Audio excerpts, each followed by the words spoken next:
एक बार फिर से सभी विद्यार्थियों का स्वागत है कि सब क्लासेस धौलपुर में जुड़ जाइए सभी विद्यार्थी।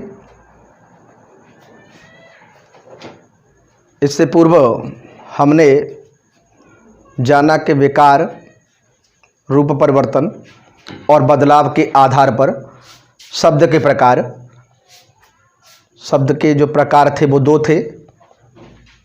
कौन कौन से थे? नंबर 1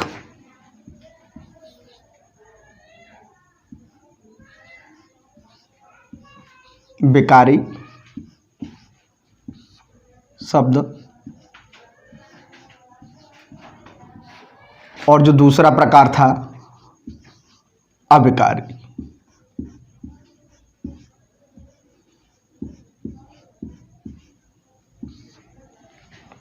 इसका दूसरा नाम भी था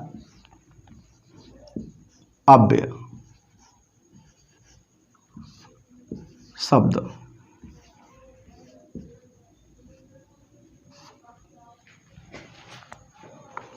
विद्यार्थियों, अब निराश होने की आवश्यकता नहीं है, जुड़े रहिए आप केशव क्लासेस धौलपुर में।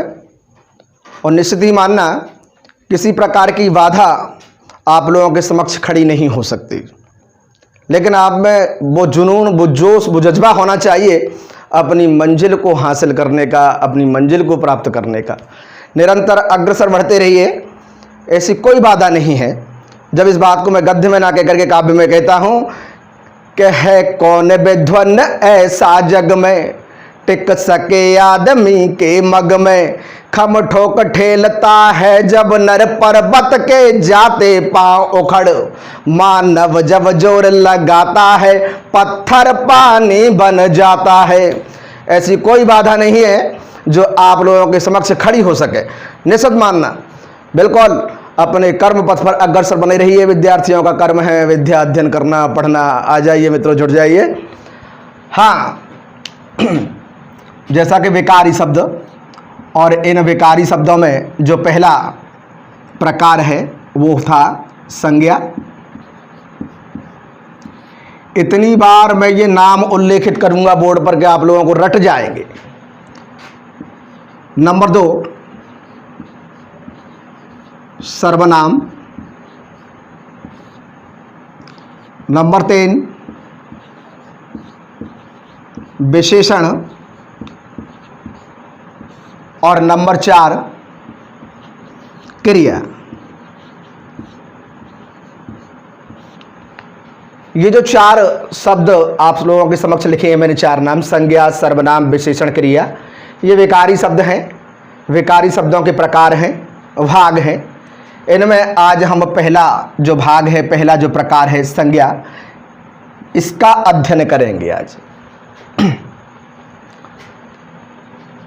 तो ध्यान दें, अगली जो हेडिंग हम डालेंगे वो डालेंगे हम संज्ञा।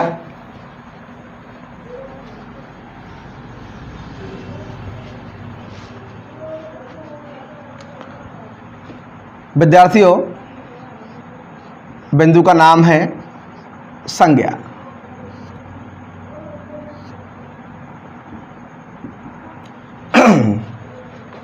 संज्ञा क्या है?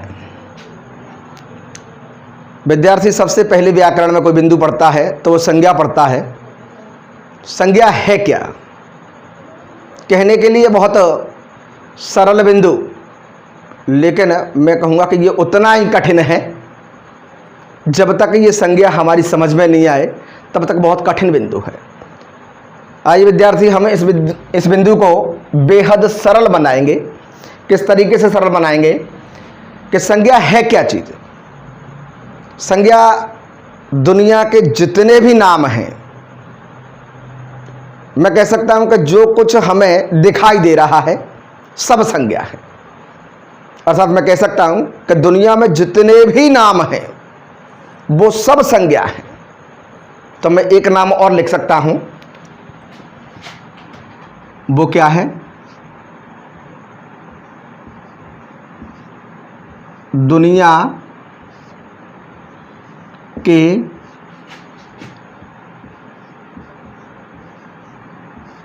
सब नाम। दुनिया के जो सब नाम हैं वो क्या है? संज्ञा। दुनिया के सब नाम संज्ञा हैं। दुनिया के सब नाम संज्ञा। अब दुनिया के सब नाम संज्ञा यानी दुनिया में, संसार में जितने भी नाम हैं वो सारे नाम संज्ञा हैं।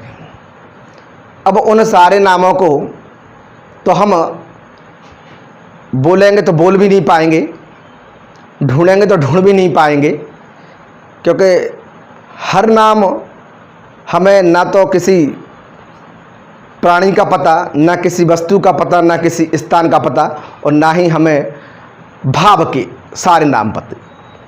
तब हमने क्या किया, अपनी सुविधा की दृष्टि से दुनिया के सारे नामों को हमने केवल 4 नामों में समाहित कर दिया। वो 4 नाम कौन से हैं? वो 4 नाम हैं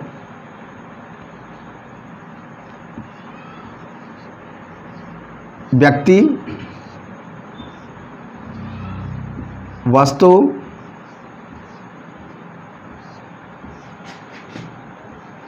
स्थान और भाव। ये जो 4 नाम हैं, इन 4 नामों में हमने दुनिया के, संसार के सभी नामों को समाहित कर दिया। कैसे समाहित कर दिया कि इस सृष्टि में, इस संसार में, इस दुनिया में जितने भी जीव हैं उनको हमने व्यक्ति में रख दिया। कहाँ रख दिया? व्यक्ति में शामिल कर दिया। वस्तु, इस संसार में जितनी भी वस्तु हैं, चाहे वो खाने की वस्तु हों, चाहे वो पहनने की वस्तु हों, चाहे पठन पाठन की जो वस्तुएं, सामग्रियाँ हैं, चाहे खाने की वस्तु हो, चाहे बैठने की वस्तु हो, सारी वस्तुओं को हमने कहाँ रख दिया? वस्तु में रख दिया। स्थान, एक छोटे से स्थान से लेकर के संपूर्ण देश तक को, संसार तक को हमने कहाँ रख दिया? स्थान में रख दिया। और जो भाव है, जितने भी भाव हैं, चाहे वो किसी का भी भाव हो, उन भावों को हमने कहाँ रख दिया? भाव में शामिल कर दिया। जो भाव होते हैं वो अदृश्य होते हैं। कैसे होते हैं? अदृश्य। मैं कह सकता हूं कि जो संज्ञा है, इस संज्ञा में जो ये 4 नाम आप लोगों के सामने रखे हुए हैं, चाहे वो व्यक्ति हो, चाहे वस्तु हो, चाहे स्थान हो, चाहे भाव हो, इनको मैं शब्दों के रूप में बांधूंगा और बांधने जा रहा हूं। वो ही परिभाषा होगी। केवल हमें इन 4 नामों को शब्दों में बांधना है। किस तरीके से? ध्यान दें।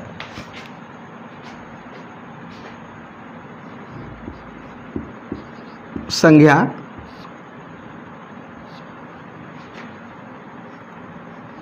किसी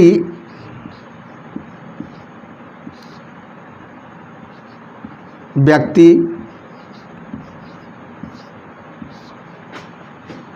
को वस्तु,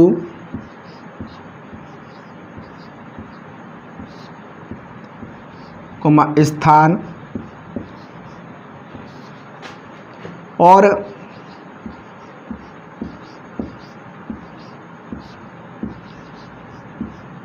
भाव के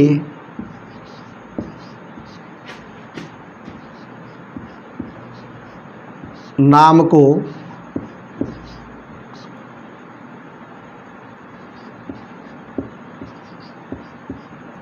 संज्ञा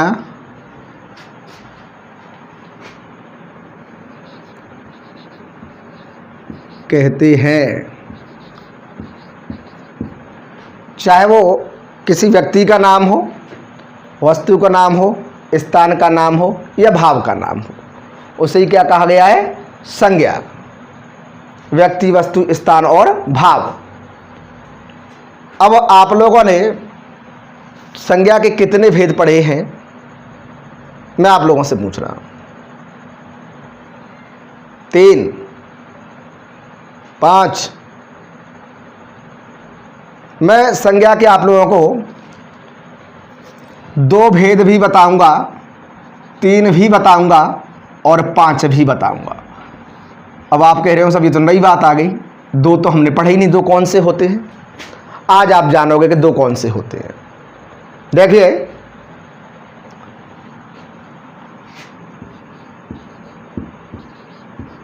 संज्ञा के प्रकार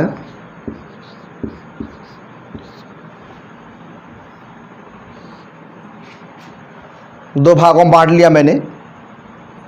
संज्ञा के प्रकार, यहाँ हम संज्ञा के जो दो भेद हैं, दो प्रकार हैं, उन्हें जान रहे हैं कि पहला कौन सा होता है,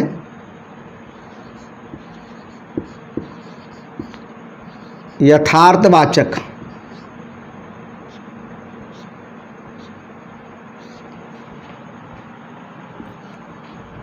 अब आप लोगों के ये नाम तो हमने पहली बार सुना है कि यथार्थवाचक क्या होता है, अभी बात करेंगे।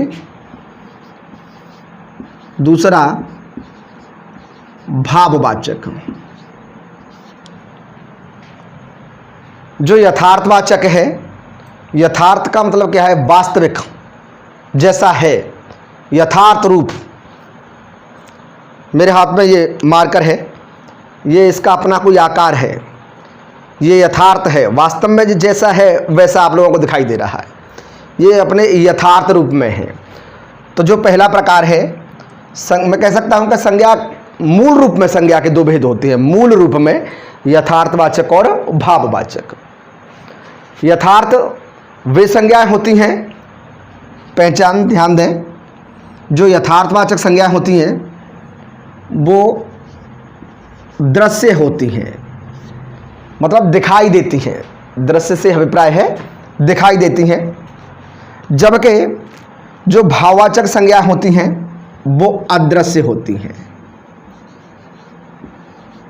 अदृश्य।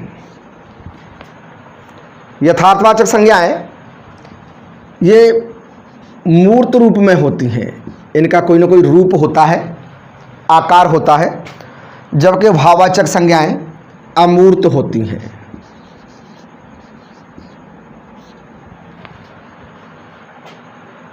ये वास्तविक होती हैं,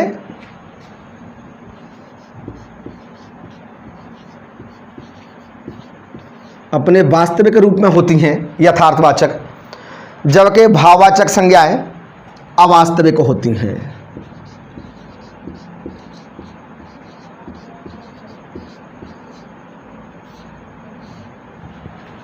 अवास्तविक से अर्थ है वास्तव में ये ना तो हमें दिखाई देती हैं, ना इनका कोई आकार होता है, ये अवास्तविक होती हैं। इन्हें महसूस किया जाता है, भाववाचक संज्ञा को केवल महसूस किया जाता है, दिखाई नहीं देती, इनका कोई आकार नहीं होता, कोई मूर्त रूप नहीं होता। जबकि यथार्थवाचक दृश्य होती हैं, जैसे ये बोर्ड है आप लोगों को दिखाई दे रहा है, ये अपने यथार्थ रूप में है, दृश्य है, ये मूर्त, इसका कोई ना कोई आकार है, ये वास्तव में है, जैसा है वैसा ही दिखाई दे रहा है। ये संज्ञा के जो दो भेद हैं, संज्ञा के जो प्रकारों में हमने जाना कि संज्ञा के जो मूल रूप में संज्ञा के कितने भेद होते हैं, दो होते हैं, यथार्थवाचक और भाववाचक। दोनों में हमने अंतर जान लिया। एक बार सभी एक बार स्क्रीनशॉट ले लें ताकि मुझे सूचित करें, ताकि मैं आगे बढ़ूं।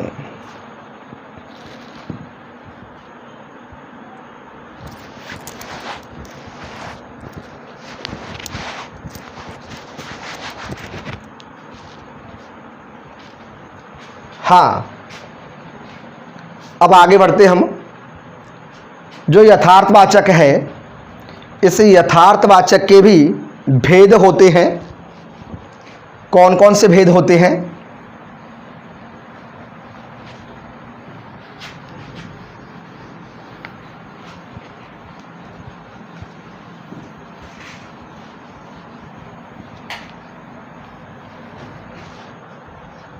काफी महत्वपूर्ण ये यथार्थवाचक के भेद।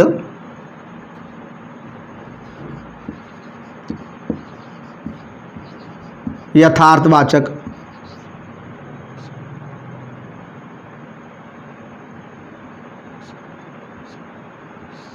यथार्थवाचक, इस यथार्थवाचक के कौन कौन से भेद होते हैं?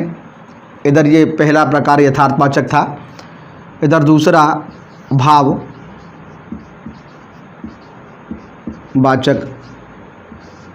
हमने जान लिया दोनों में अंतर, क्या अंतर होता है। यथार्थवाचक कौन सी संज्ञाएं होती हैं, जबकि भाववाचक कौन सी संज्ञाएं होती हैं। यथार्थवाचक में दृश्य होती हैं वे संज्ञाएं जो दृश्य रूप में होती हैं उनको शामिल किया जाता है, जो मूर्त रूप में होती हैं उनको शामिल किया जाता है, जो वास्तविक होती हैं उनको शामिल किया जाता है। जबकि भाववाचक में वे संज्ञाएं जो अदृश्य होती हैं, अमूर्त होती हैं, अवास्तविक होती हैं। अब आ जाइए यथार्थवाचक के हम भेदों को जानते हैं।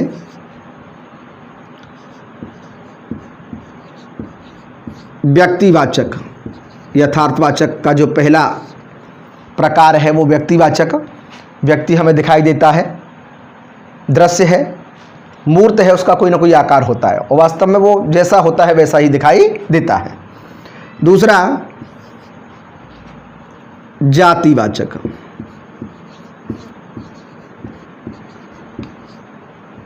ये आपको बिल्कुल नई बात मिल रही है कि यथार्थवाचक के कौन से भेद होते हैं, काफ़ी महत्वपूर्ण है। यथार्थवाचक के भेद पेपर बनाने वाला यथार्थवाचक के जो भेद हैं ये काफ़ी विद्यार्थियों के लिए कठिन पड़ता है, क्योंकि वो इससे परिचित नहीं होते कि यथार्थवाचक क्या होता है और यथार्थवाचक के कौन कौन से भेद होते हैं, जिनके मैं नाम उल्लिखित करने जा रहा हूँ। सभी ध्यान दें।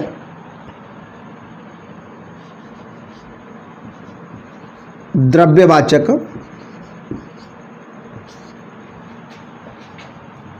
और जो चौथा प्रकार है वो है समूहवाचक।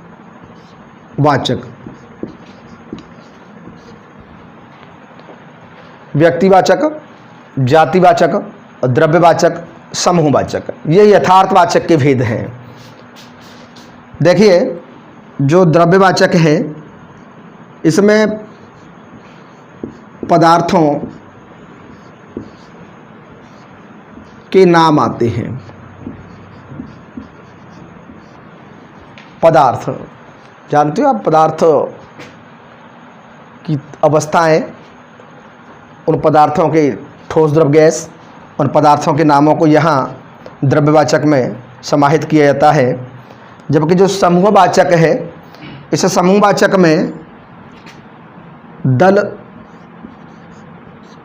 या संगठन, दल या संगठनों के नाम, दल या संगठनों के जो नाम हैं उनको यहाँ समूहवाचक में शामिल किया गया है। जैसे मैं कहूँ कक्षा, सेना, फौज, ये इस प्रकार के जो नाम होते हैं उन्हें समूहवाचक कहा जाता है, जिन्हें हम समूह में संबोधित करते हैं।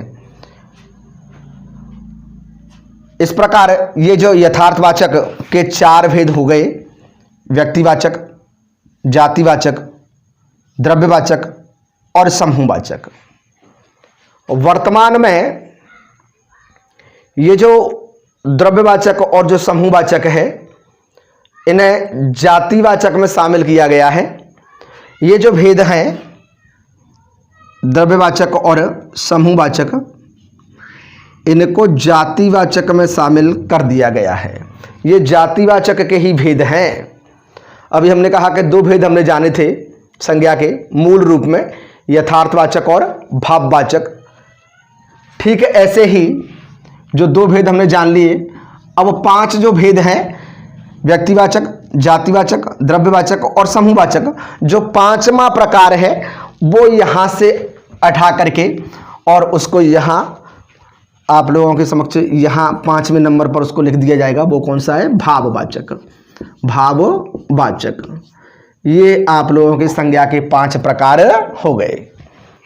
इस प्रकार हमने कहा आपसे कि 2 प्रकार भी जानेंगे हम, 5 भी जानेंगे और 3 भी जानेंगे।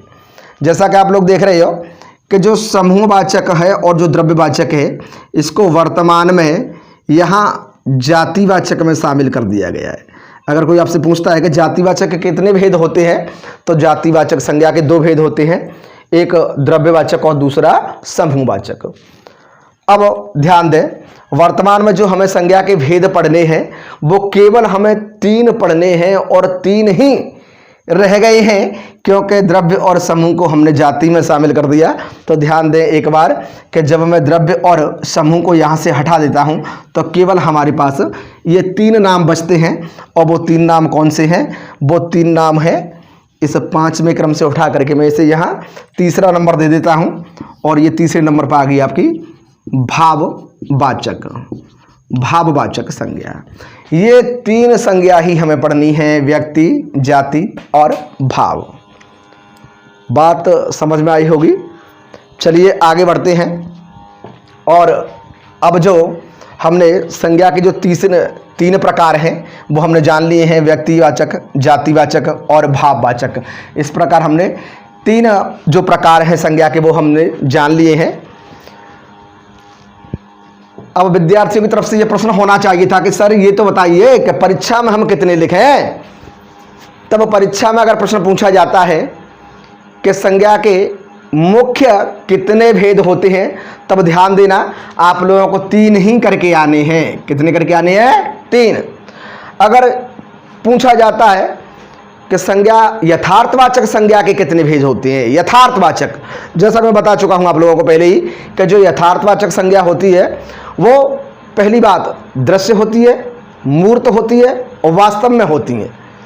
दृश्य और मूर्त जो संज्ञाएं दृश्य रूप में होती हैं, मूर्त रूप में होती हैं, उन संज्ञाओं को ही यथार्थवाचक में शामिल किया जाता है, जो कि अभी हम जान चुके हैं। जो संज्ञाएं अमूर्त होती हैं, अदृश्य होती हैं, उनको हम यथार्थवाचक में शामिल नहीं करेंगे, नहीं करेंगे, नहीं करेंगे। ध्यान रखना, यथार्थवाचक के कितने भेद होते हैं? 4 भेद, जिनको हम जान चुके हैं। अगर पूछ लिया जाता है कि संज्ञा के मुख्य कितने भेद होते हैं, तब हम 3 ही करेंगे। वर्तमान में हमें संज्ञा के ये 3 ही भेद पढ़ने हैं। चलिए तो आ जाइए, अब हम जुड़ते हैं आप व्यक्तिवाचक संज्ञा से, जो संज्ञा का पहला प्रकार है। लेकिन उससे पूर्व हम यहाँ संज्ञा के जो भेद हैं, प्रकार हैं, उनको नाम उल्लेखित कर दूं।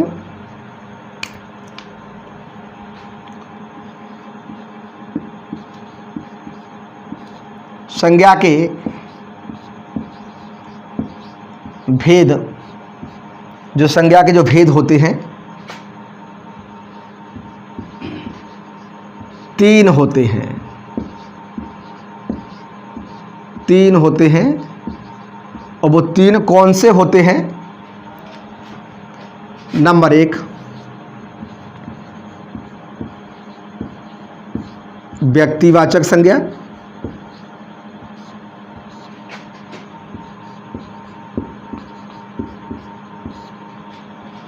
नंबर 2 जातिवाचक संज्ञा,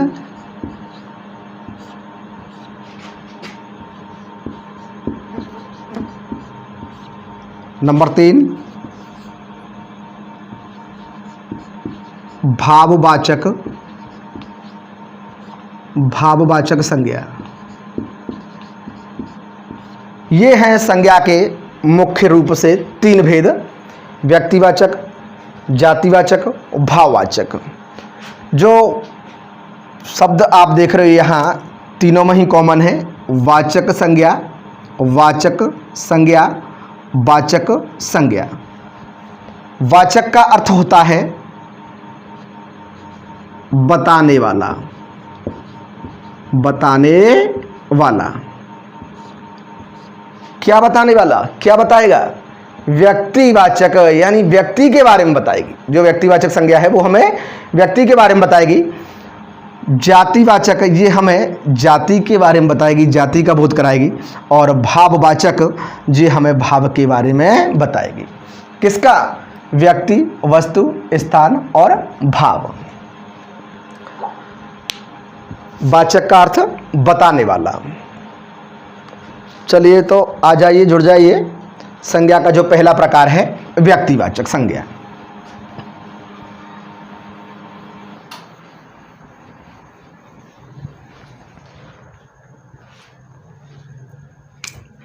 डाल लीजिए नंबर 1 पर व्यक्तिवाचक।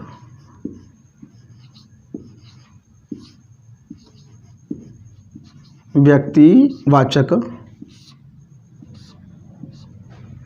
संज्ञा।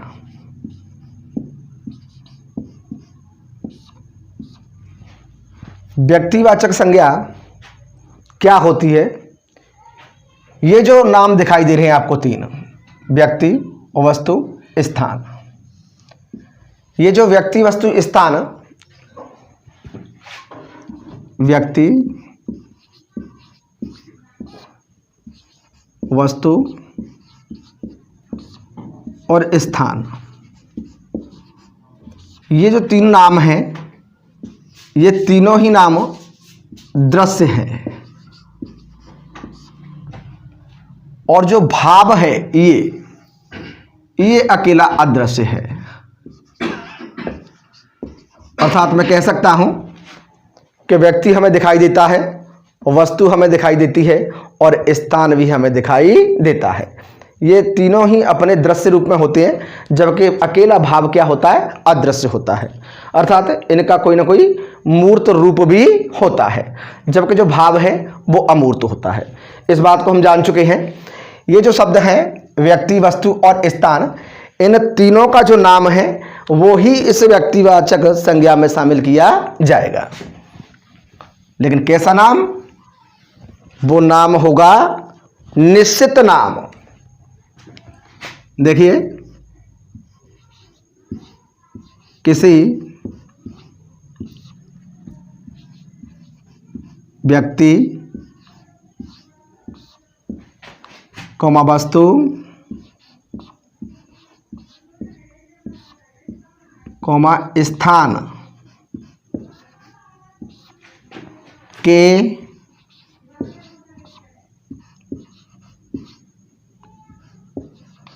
निश्चित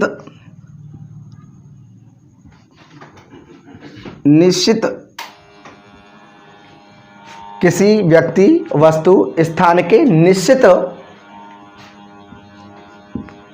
नाम को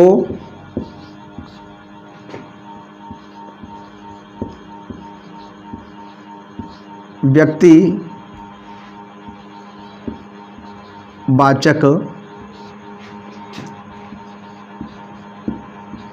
संज्ञा कहते हैं। ध्यान दें, हमें केवल यहाँ जो लिखा हुआ है ये निश्चित, यहाँ इस बात का ध्यान रखना है कि चाहे वो किसी व्यक्ति का नाम हो, चाहे किसी वस्तु का नाम हो, चाहे किसी स्थान का नाम हो, तीनों में से किसी का भी नाम हो, लेकिन नाम कैसा हो? निश्चित हो। निश्चित नाम होना चाहिए। जब निश्चित नाम होगा तो वहाँ व्यक्तिवाचक संज्ञा होगी। किस प्रकार? उदाहरण से समझे। जैसे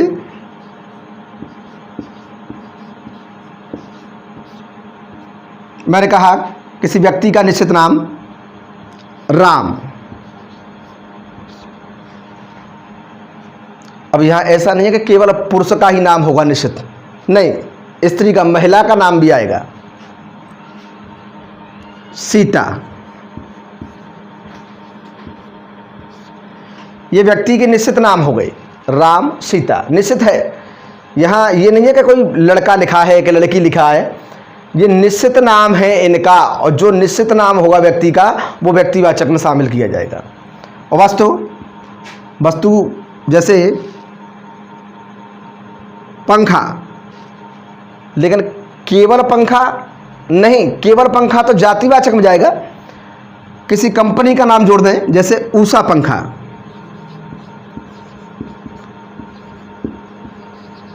उषा पंखा,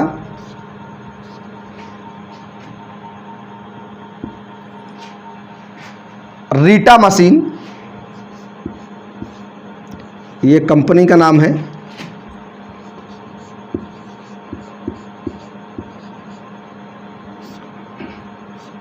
रीटा मशीन व्यक्ति का नाम हो गया, वस्तु का नाम हो गया। स्थान का नाम,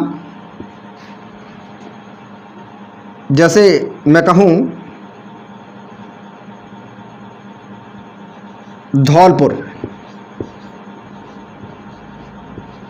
ये स्थान का एक निश्चित नाम है। जिले का निश्चित नाम है धौलपुर। मैं कहूँ राजस्थान,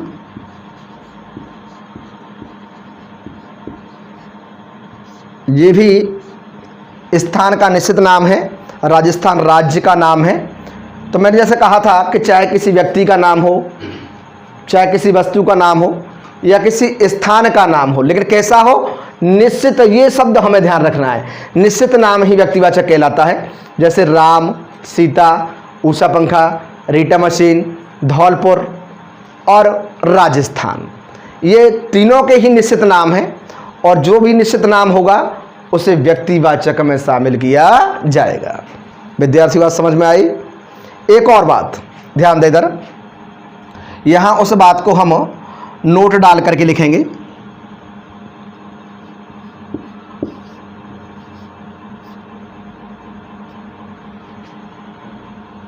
बे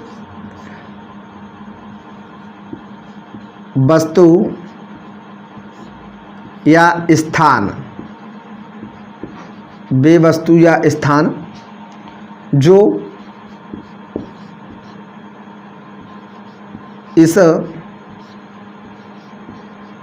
संसार में, संसार दुनिया में, संसार में केवल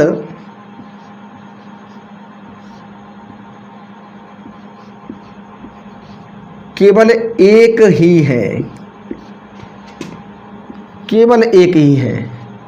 कहने का अर्थ ये है अभिप्राय कि वे वस्तु स्थान जो इस दुनिया में, इस संसार में, इस सृष्टि में केवल एक है, केवल एक, उसके समान कोई दूसरा नहीं है, उनको भी व्यक्तिवाचक में शामिल किया जाएगा। जैसे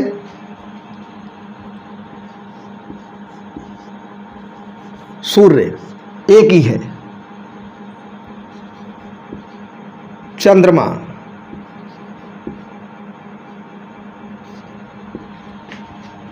धरती,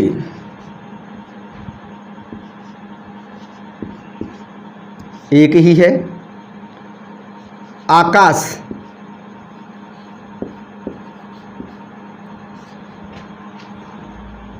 पाताल,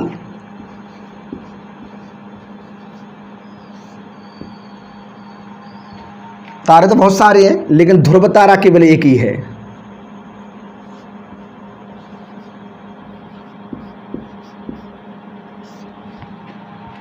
पुस्तकें तो बहुत सारी हैं, लेकिन रामायण एक ही है।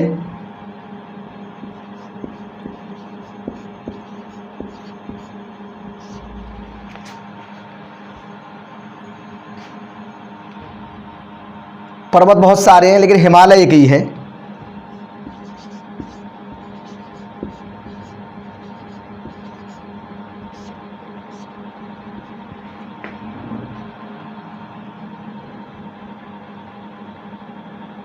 और यहाँ हम किसी त्योहार का नाम है वो भी शामिल कर सकते हैं।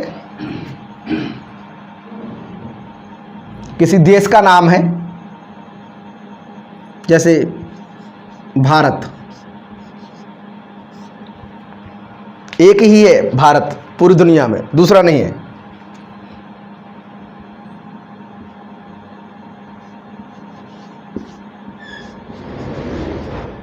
किसी त्योहार का नाम, बात समझ में आ गई होगी विद्यार्थियों।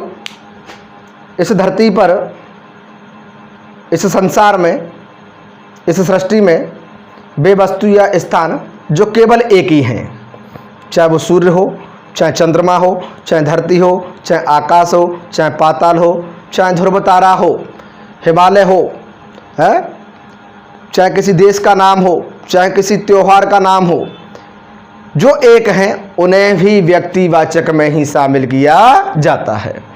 बात समझ में आ गई होगी विद्यार्थियों? अगर बात समझ में आ गई हो तो एक बार स्क्रीनशॉट ले ले ताकि मैं आगे बढ़ूं।